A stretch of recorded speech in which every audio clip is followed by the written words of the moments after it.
had been ignoring her father's calls for 3 weeks. Every morning, she woke up to the same blinking light on her communication screen.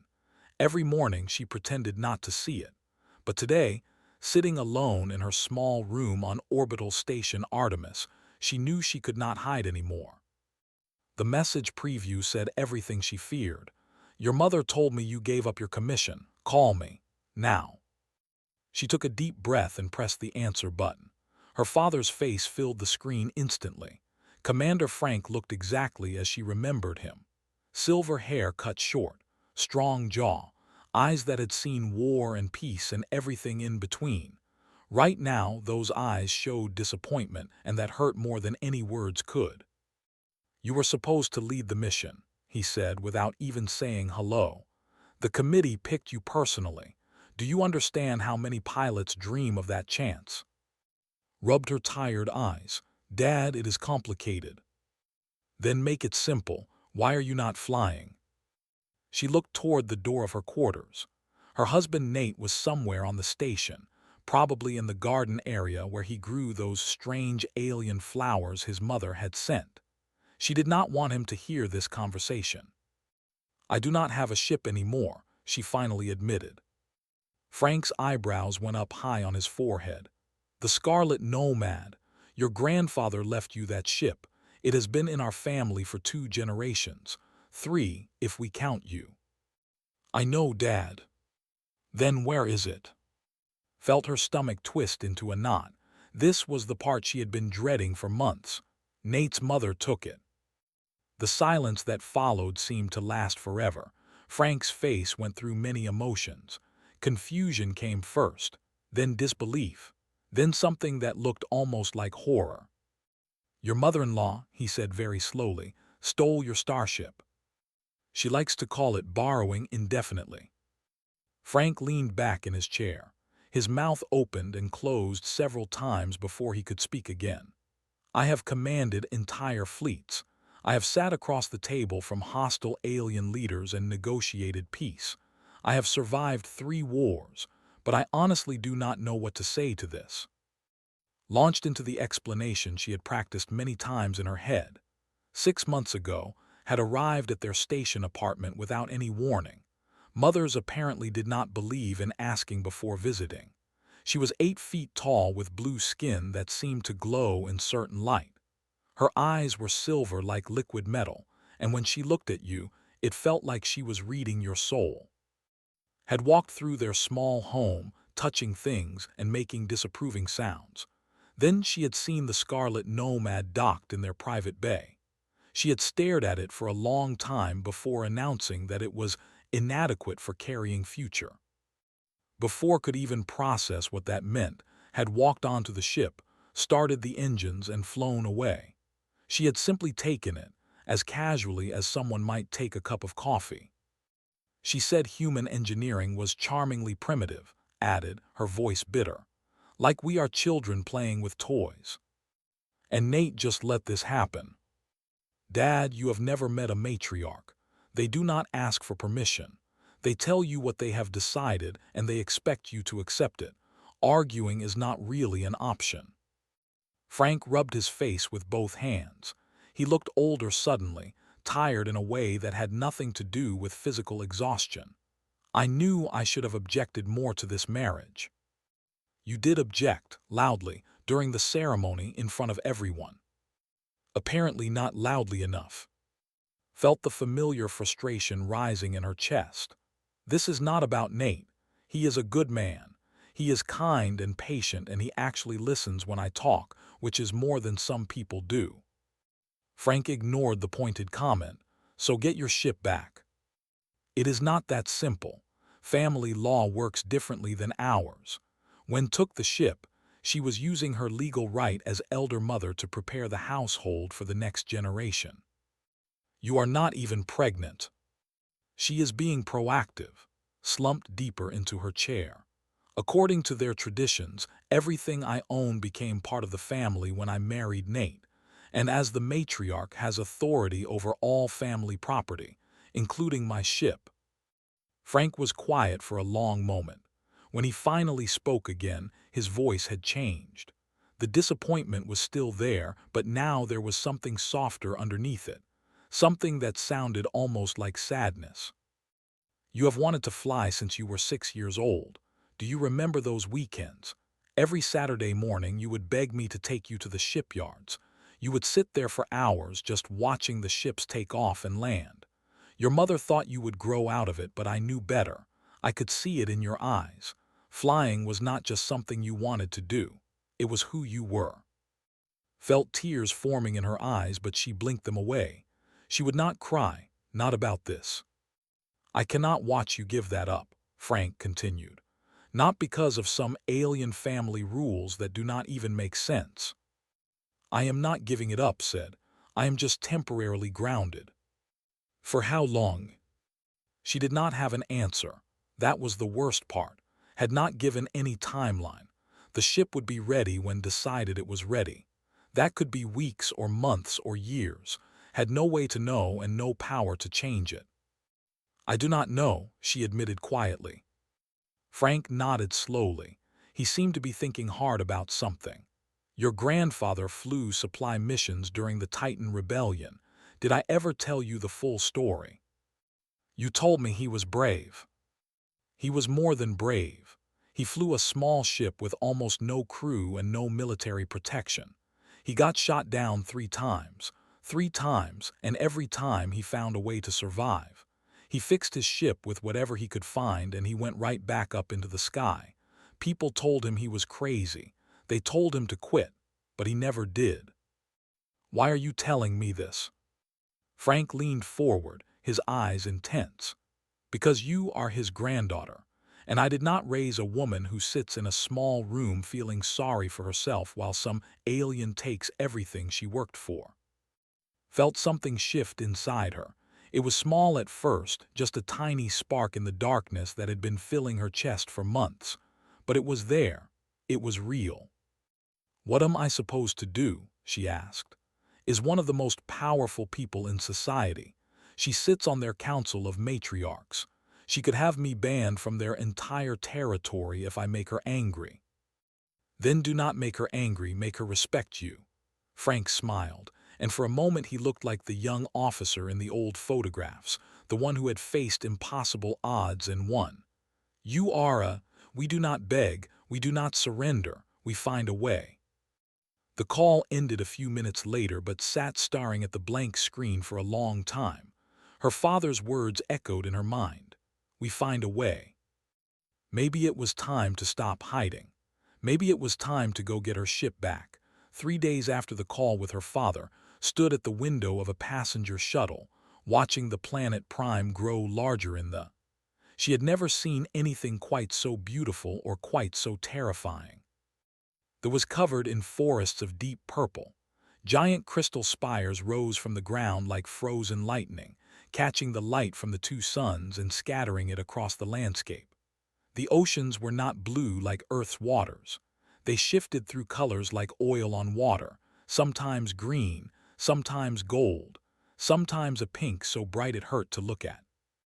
It is beautiful, is it not? Nate said, standing beside her. Nodded but did not speak. Her husband was tall like his mother, almost 7 feet, but his features were softer and more human. His skin had only a faint blue color under certain lights, and his eyes were brown instead of silver. When they had first met at a diplomatic function 2 years ago, she had thought he was fully human. The truth had come as a surprise, but not an unpleasant one. My mother will come around, Nate continued. She just needs time to adjust. Humans are still new to her. She has had 6 months to adjust, and she still has my ship. Nate winced. He always did that when brought up the ship. He was caught between his love for his wife and his deep respect for his mother. In culture, the matriarch's word was law. Questioning her decisions was almost unthinkable. Perhaps when she sees how much it means to you, he offered weakly. Did not respond. She had learned that Nate meant well, but he could not truly understand her position. He had grown up in a world where mothers controlled everything. To him, behavior was normal. It was theft wrapped in fancy traditions. The shuttle landed at a private port near the coast. From there, A smaller vehicle carried them along winding roads that cut through the purple forests. Strange animals watched from the shadows between the trees. Some had too many eyes. Others had too many legs, tried not to stare. Sestate sat on the edge of a cliff overlooking the colorful sea. The main house was carved from a single massive gemstone, bigger than any building had ever seen. Its walls were smooth and polished, reflecting the light of the twin suns in patterns that seemed to move and dance. "The stone is called," Nate explained as they approached. "It only forms in one place on the entire planet. Having a house made of it is a sign of great status." "How nice for her," muttered. Servants met them at the entrance. They were as well, tall and blue-skinned, dressed in simple robes that somehow still looked expensive. They bowed to Nate and looked at with polite curiosity, as if she were an interesting pet he had brought home. The inside of the house was even more impressive than the outside. High ceilings disappeared into shadow above them. Artwork covered the walls, showing scenes from history that did not understand. Everything smelled like flowers and spices, sweet and strange. They found in the central garden, surrounded by attendants and advisors. She sat on a raised platform covered in soft cushions, looking down at everyone around her like a queen surveying her kingdom. Her silver hair was arranged in complicated braids that meant something important in culture, though had never bothered to learn what. "My son," said, rising to embrace Nate. Her voice was musical and beautiful, but there was power underneath it. Command, authority. "You look well. The human food must agree with you." "It is good to see you, mother," turned her silver eyes to, "and the human wife," said, keeping her voice steady. "My name is, you know this." Something flickered in his expression. It might have been amusement, it might have been annoyance. It was hard to tell. "Yes, the pilot." She said the word pilot the way someone might say insect. "Welcome to my home." "Thank you. I wish I could say I was happy to be here." Nate made a small sound of distress beside her. The attendants exchanged glances. Speaking to a matriarch this way was clearly not done. But only tilted her head, studying with those strange silver eyes. "You have fire in you. This is why I permitted the marriage. Blood has grown stagnant over the centuries. We need human passion to make us strong again." Clenched her fists at her sides. "I am not here to discuss my value as a breeding tool. I want my ship back." "The vessel is not ready." "Not ready for what?" Gestured with one long blue hand. The air in front of them shimmered, and suddenly a three-dimensional image appeared between them. His breath caught in her throat as she recognized the shape of the Scarlet Nomad. Except it was not the Scarlet Nomad anymore. Not really. The ship had been transformed completely. Where there had been a modest freighter with clean human lines, now there was something that looked like a palace made of crystal and starlight. The hull had been reshaped into flowing curves. New sections had been added, expanding the ship to nearly twice its original size. Weapons that did not recognize bristled from hidden ports along the sides. "What did you do?" whispered. "I improved it," sounded almost pleased with herself. The original design was adequate for short trips and small cargo, but it was not suitable for a family vessel. I have added shield technology. The engines now use trans-dimensional drives instead of your primitive thrust systems, and the living quarters have been expanded for proper comfort. Stared at the hologram. The ship was beautiful, she could not deny that. It was the most beautiful ship she had ever seen, but it was not hers anymore. It was something alien, something she did not recognize. "I did not ask for any of this." "No," agreed. "You did not. But as elder mother, it is my duty to ensure my son's household is properly equipped. When children come, you will need a vessel that can travel to Prime quickly. Human engines would take 6 months to make the journey. Now it will take only 6 hours. We are not planning to have children anytime soon." The temperature in the garden seemed to drop several degrees. His expression did not change, but somehow it became colder. Planning is not important. The bloodline must continue. This is not negotiable. Nate stepped forward, positioning himself slightly between and his mother. Perhaps we could discuss this in private. There is much to consider. There is nothing to discuss. His voice was firm. The vessel will be ready when I decide it is ready. Until then, the human wife may stay here as my guest. Her eyes locked with his. I am told humans need direct sunlight to stay healthy. I will have a room prepared with adequate windows. It was not an invitation. It was not a request. It was a command, delivered with the absolute certainty that it would be obeyed. Felt her anger rising like a fire in her chest. She wanted to scream. She wanted to argue. She wanted to demand her rights as a free person who did not answer to alien matriarchs. But she looked at Nate's worried face and the guards standing at the edges of the garden, and she realized that this was not a battle she could win right now. Not here. Not like this. Fine, she said through clenched teeth. I will stay, but this is not over.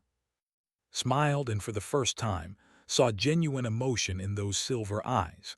It looked almost like approval. No, the matriarch agreed. I do not believe it is. Spent the next 7 days as a prisoner in the most beautiful cage she had ever seen. Her room was larger than her entire apartment back on Artemis Station.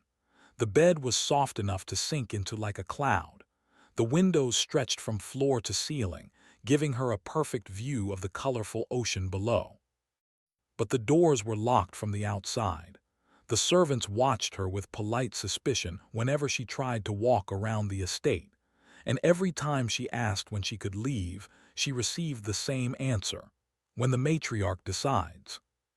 Nate visited her every day. He brought food from the kitchens and updates about the ship. He tried to make her laugh with stories about his childhood in this very house, but he could not hide the worry in his eyes, and he could not change his mother's mind. She is testing you, he explained on the 4th day. They sat together on the wide balcony, watching the twin suns set over the water. Matriarchs always do this with new family members. She wants to see how you react to pressure. By keeping me locked up like a criminal. She calls it orientation. Laughed, but there was no humor in the sound. Orientation, that is a nice word for imprisonment. Nate was quiet for a moment. When he spoke again, his voice was serious. You do not understand what this means. You are the first human to ever marry into a major family. Everyone is watching. The other matriarchs, the council, the common people, they all want to see what happens. What happens if I pass her test? Then it proves that humans can be integrated into our society. It opens doors for others like us, mixed families, shared futures. He took her hand gently. But if you fail? What, she kills me? Of course not. But the marriage could be dissolved. I could be disowned by my family. You could be declared incompatible with society and banned from our territory forever. Stared at him. They could really do that. My mother sits on the council of matriarchs. She can do almost anything. That night lay awake for hours, staring at the alien stars through her window. They looked different here than they did from Earth or Artemis Station. Some were colors she had never seen before, blues and greens that seemed to pulse with inner light. She thought about her father. She thought about her grandfather, who had been shot down 3 times and kept flying anyway. She thought about the Scarlet Nomad, now transformed into something she barely recognized. And she thought about who she was, who she had always been. A pilot, a fighter. When morning came, asked to see. The servants seemed surprised by this request. Prisoners did not usually demand meetings with the matriarch. But eventually, after much whispering and consultation, she was escorted to the central garden. Sat in her usual place, surrounded by her attendants.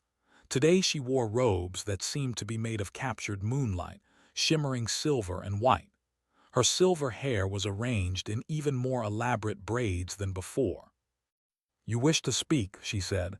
It was not a question. I am done being tested. A ripple of murmurs ran through the assembled. The attendants looked shocked. The guards shifted their positions slightly. No one spoke to a matriarch this way. No one. But did not care anymore. She was tired of waiting, tired of being polite, tired of playing by rules she had never agreed to. In my culture, she continued, her voice steady and clear, we have a concept called earned respect. You do not get to demand my obedience just because you gave birth to my husband. You have to prove that you are worth following. His expression remained perfectly still, but something changed in her silver eyes. Interest, perhaps, or maybe the first hint of respect. And how would I prove this? She asked. Fly with me. The garden went completely silent. Even the strange alien birds in the trees stopped singing. I want to see what you have done to my ship, said. Not in a hologram, in person, and I want to pilot it myself. If your improvements are really as amazing as you claim, then I will acknowledge your authority over family matters. But if the ship does not fly the way I need it to, I am taking it back to Earth and having human engineers fix whatever you have done to it. For a long moment, did not respond. She simply studied with those alien eyes, as if seeing her for the first time. The silence stretched on until it became uncomfortable. Then slowly a smile spread across the matriarch's face. It was the first genuine expression had seen from her, and it transformed her entirely. She looked almost warm, almost human. You have fire, said again, perhaps more than I first realized. Is that a yes? It is a consideration. Rose from her platform, her robes flowing around her like water. Walk with me, human wife. I wish to show you something. Followed her through the garden and into a part of the estate she had not seen before. The corridors here were older, the walls covered in ancient carvings that told stories she could not read.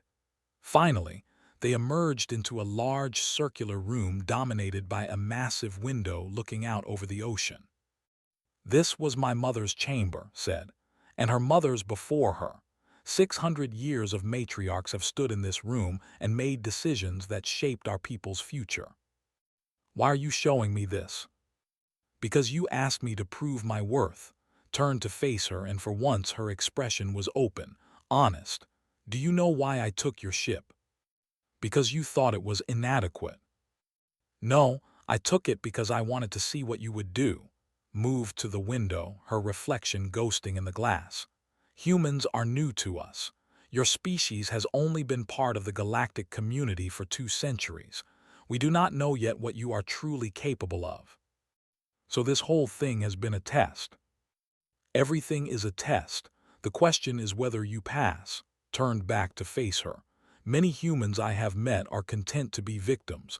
They complain about unfairness. They wait for someone else to solve their problems. They accept defeat without fighting. And you thought I would be like that. I hoped you would not be. My son loves you. I wanted to believe his judgment was sound. His voice softened slightly. You are the first human to stand in this room and demand anything of me. The first to look me in the eye and speak without fear.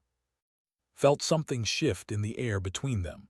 The hostility was still there, but now it was mixed with something else. Grudging respect, perhaps, or at least curiosity. So will you fly with me? Asked. Was silent for a moment. Then she nodded. Tomorrow morning, we will take the ship out together and you will show me what a human pilot can do. And if I impress you, then perhaps we can begin to understand each other. Moved toward the door, then paused. But be warned, I have been flying ships since before your grandfather was born. I do not impress easily. Smiled. For the first time since arriving on this planet, she felt like herself again. Good. I would not want it to be too easy. That night slept better than she had in months. Tomorrow she would fly again. Tomorrow she would prove herself. Tomorrow everything would change. The ship was docked in a private bay carved into the cliffs beneath his estate.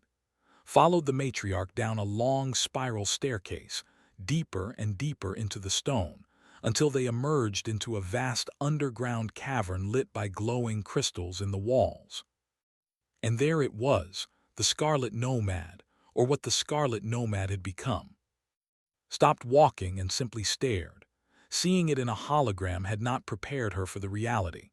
The ship filled most of the cavern, its new crystalline hull catching the light and throwing rainbows across the dark stone walls. It was beautiful in a way that hurt, like looking at a sunset or a thunderstorm. Beautiful and powerful and completely alien. "I call it the Scarlet Nomad Ascendant," said, standing beside her. "A new name for a new ship." "You renamed it without asking me." "The name can be changed back if you prefer. That is not important." Began walking toward the ship's entrance ramp. "What matters is whether it flies." Followed her inside and immediately felt another wave of mixed emotions. The interior had been transformed just as completely as the exterior. The cramped corridors of her grandfather's freighter were gone, replaced by wide hallways with high ceilings. The walls were smooth and white, glowing softly with their own inner light. But when they reached the cockpit, felt her breath catch in her throat.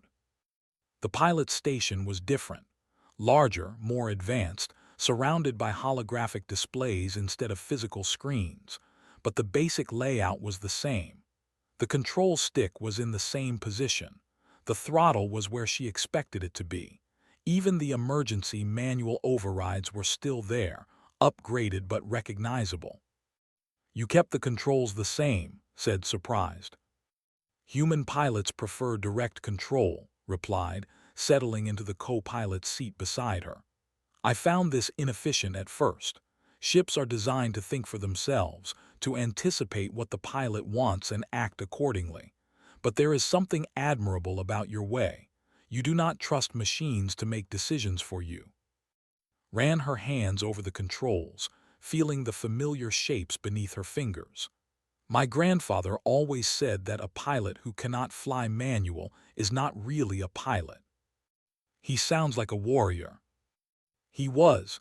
He flew supply missions during the Titan Rebellion. Small ship, almost no crew, no protection from the military. He got shot down 3 times. Smiled at the memory of her grandfather's face, wrinkled and kind, telling her these stories when she was young.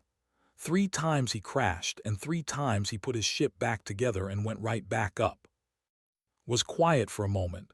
"I have misjudged you, perhaps. I assumed you were like the other humans I have met, soft, dependent, afraid of discomfort and pain. Most humans probably are like that. But you are not." "I am trying not to be." Powered up the engines and the ship hummed to life around her. The sound was different than before, deeper, more powerful, but the vibration through the floor was familiar, the heartbeat of a ship ready to fly. "Take us out," said. Guided the Scarlet Nomad Ascendant out of the underground bay and into the open air of Prime. The ship responded to her commands instantly, more smoothly than any ship she had ever flown. It was like the difference between riding a tired horse and riding a young one full of energy and life. They rose through the atmosphere, the purple forests shrinking below them until they looked like patches of color on a painting. The twin suns blazed on either side, casting double shadows that merged and separated as the ship climbed higher. And then they were in space. Pushed the engines harder, testing their limits, and the ship leaped forward with breathtaking speed. The stars stretched into lines around them as they accelerated past anything her old engines could have achieved. "The transdimensional drives," explained. "They fold space rather than traveling through it.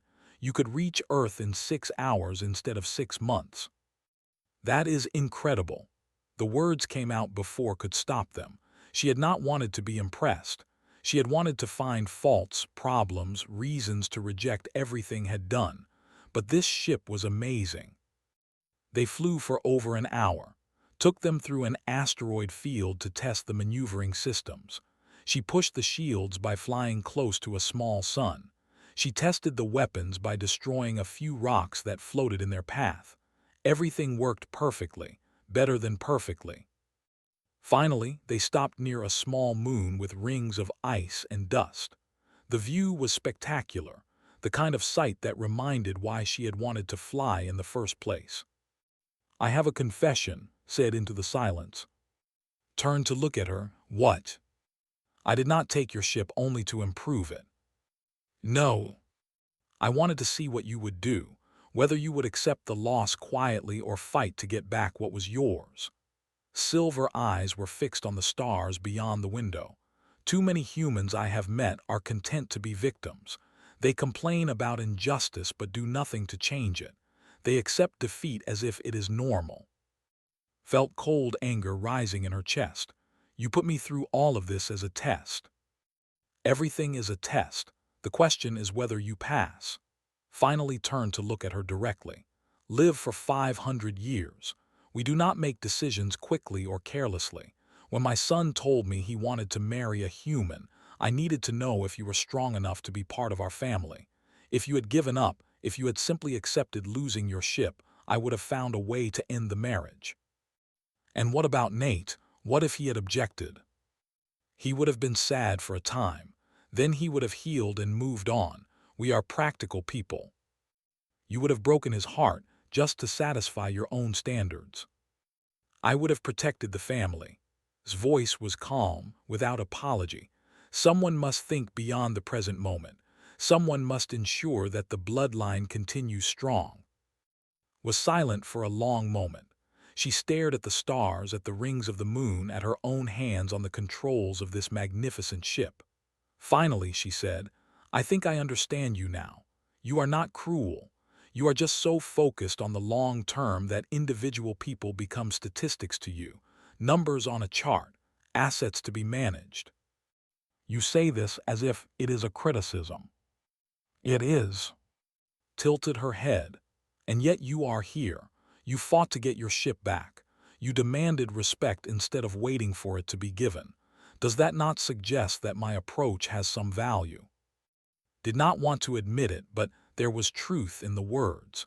If had simply welcomed her with open arms, would never have been forced to discover what she was capable of. She would never have found the strength to stand up to an alien matriarch and demand her rights. "That does not make it right," said. "Perhaps not, but it makes it effective." Leaned back in her seat. "You asked me to prove my worth. I believe I have done so. This ship is the finest vessel in 3 star systems. It will keep you safe. It will carry you and me across the galaxy. And it will be yours free and clear as a wedding gift from me to you." Stared at her. "You are giving it to me." "I told you the ship would be ready when I decided it was ready. I have decided." Smiled that rare, genuine smile. "You have earned it. You have passed every test I set for you. I do not give compliments easily, so understand the weight of what I am saying. You are worthy to be part of my family." For a long moment, did not know what to say. This was not how she had expected this conversation to go. She had been prepared for more fighting, more conflict, more tests. She had not been prepared for approval. "Thank you," she finally said. "I think. There is one more thing." The expression became serious again. "I have spoken with the Council of Matriarchs. We are prepared to offer you a position as official liaison between the people and the United Earth Fleet. You would be the first human to hold such a role." His heart began to beat faster. What would that mean? "It would mean you fly, not just for yourself but for your entire species. You would represent humanity to us and us to humanity. You would be a bridge between 2 worlds." A bridge between 2 worlds. Thought about her father, about her grandfather, about all the pilots who had come before her. She thought about the little girl who had begged to visit the shipyards every weekend, who had dreamed of touching the stars. "Yes," she said, "I accept." Nodded once as if she had expected nothing less. "Then let us go home, daughter. We have much work to do." Daughter, it was the first time it called her that. And somehow, despite everything, it did not feel wrong. Turned the ship toward Prime and began the journey back. 1 month later, stood in her father's living room on Earth, watching him read through the documents she had brought. Outside the window, evening was falling over the city of Portland, painting the sky in warm shades of orange and pink. It looked so normal, so familiar, after all those weeks on an alien world. Frank looked up from the papers, his expression a mixture of disbelief and pride. You cannot be serious. Completely serious. The Council of Matriarchs has appointed you as official liaison to the United Earth Fleet. First human ever to hold the position, recommended me herself. Could not help smiling at the look on her father's face. After weeks of worry and uncertainty, it felt good to surprise him with something positive. Frank set the documents down on the table. I do not understand. You told me she was a nightmare. You said she imprisoned you. She did, she was. Sat down across from him trying to find the right words. But she also forced me to become stronger than I thought I could be. She pushed me until I pushed back, and when I finally did, she respected me for it. So kidnapping your ship and locking you up was some kind of training exercise. Something like that. Think differently than we do, Dad. They live for 500 years. They plan everything generations in advance. 2. Testing me for a few weeks was nothing. A small investment to ensure the family's future. Frank shook his head slowly. I will never understand aliens. Neither will I completely, but I am starting to. Reached into her bag and pulled out another document. She gave me this as well. Full ownership of the Scarlet Nomad Ascendant, registered in both human and law. The ship is mine. Nobody can take it from me now. Frank took the paper and read through it carefully. His hands were trembling slightly, though pretended not to notice. When he looked up again, his eyes were bright with emotion. Your grandfather would be proud of you, he said. So proud. Felt a lump form in her throat. She had been waiting to hear those words for longer than she could remember. I hope so. I know so. Frank stood and crossed the room to embrace her. He held her tight for a long moment, the way he used to when she was a little girl afraid of thunderstorms. I am proud of you too. I am sorry if I do not say it enough.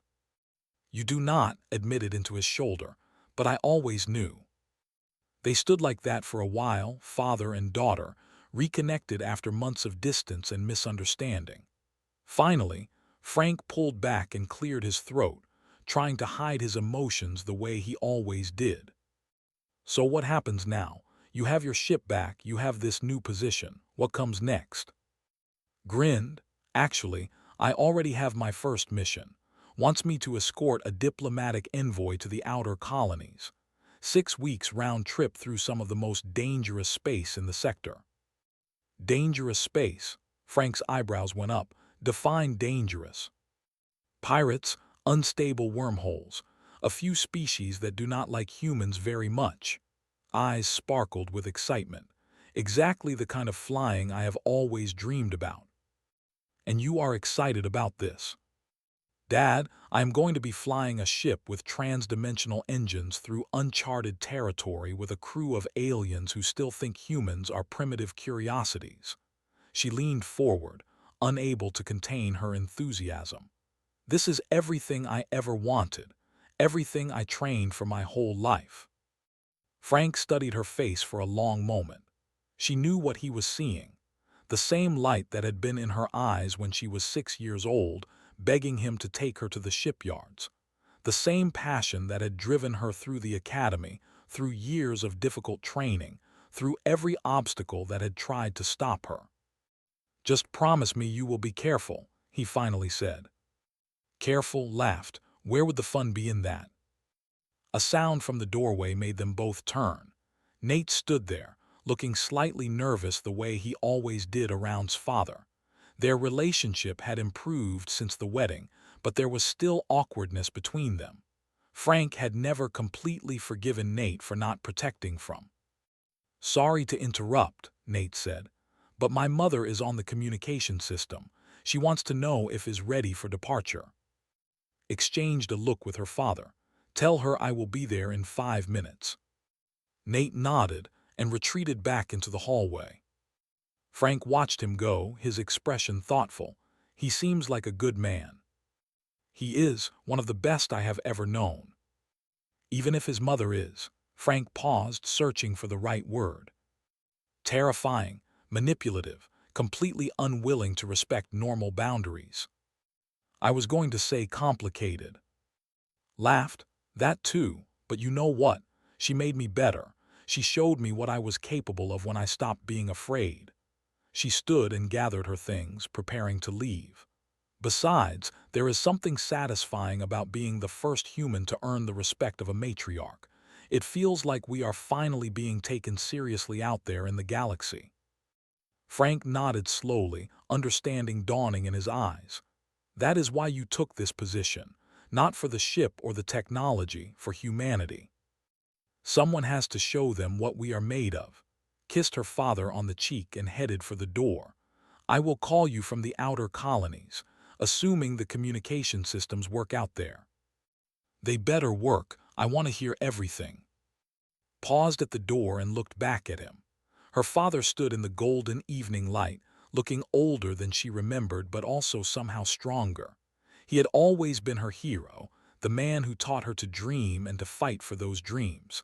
Now she had a chance to make him proud.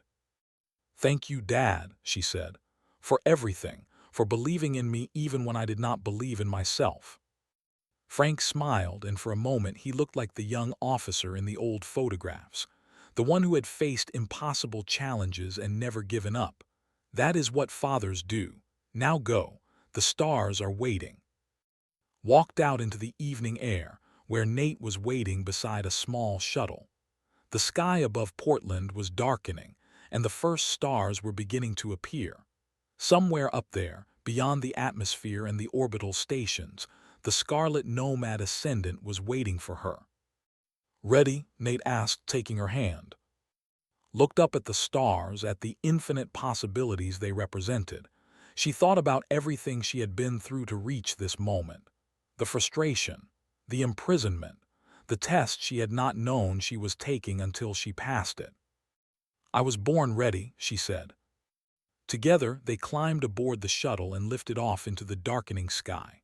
The city of Portland shrank below them, becoming a grid of lights, then a glow on the horizon, then nothing at all.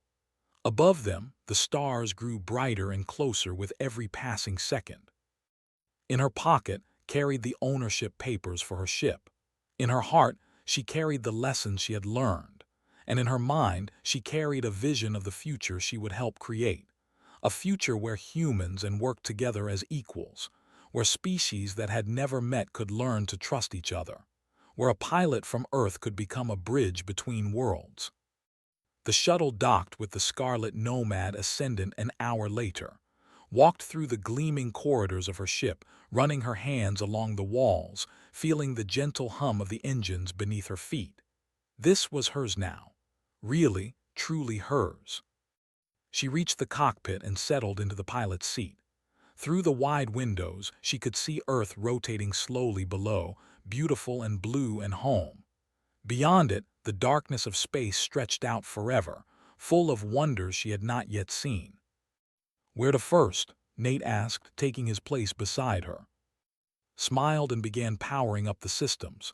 "Everywhere," she said. "We are going everywhere." The engines roared to life. The stars stretched into lines, and the Scarlet Nomad Ascendant, carrying the hopes of two civilizations, shot forward into the infinite unknown. This was not the end of story. It was only the beginning. And what a beginning it was.